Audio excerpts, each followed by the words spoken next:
Saudaraku, diguyur hujan, pasangan Pandi Sikal, Khairul Abdi atau Padi, calon bupati dan wakil bupati Aceh Tenggara, periode 2024-2029 mendaftar ke Komisi Independen Pemilihan atau KIP Kabupaten Aceh Tenggara pada Selasa 27 Agustus 2024.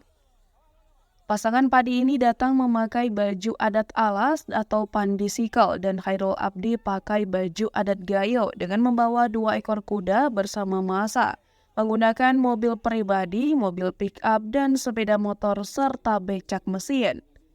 Kedatangan pendukung Padi berteriak yel-yel Pandi Sikal, Khairul Abdi menang, pasangan Padi Bupati atau Wabub Aceh Tenggara.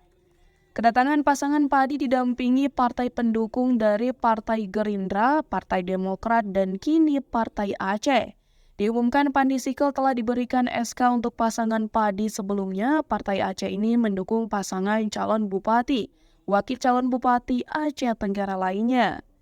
Tak kalah pentingnya, pasangan Padi ini mendaftar sebagai pasangan calon bupati, wakil bupati Aceh Tenggara disaksikan dan direstui ibunya masing-masing.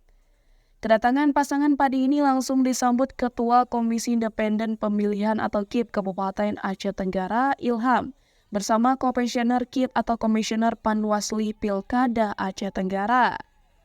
Selama ini dinilainya pembangunan tak tepat sasaran, jadi pasangan Padi apabila terpilih nantinya kita akan membangun Aceh Tenggara dengan pemerataan pembangunan di bumi sepakat segenap.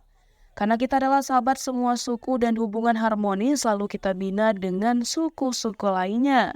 Ujar Pandi Sikal, calon Bupati Aceh Tenggara dalam orasi politiknya yang disambut yel-yel Padi menang. Padi jadi paslon Bupati dan Wakil Bupati Aceh Tenggara.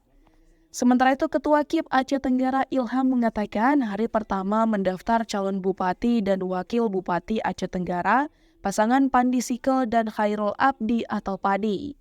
Ketua KIP Aceh Tenggara mengajak kepada seluruh pasangan calon bupati dan wakil bupati Aceh Tenggara untuk menciptakan pilkada serentak yang aman dan damai.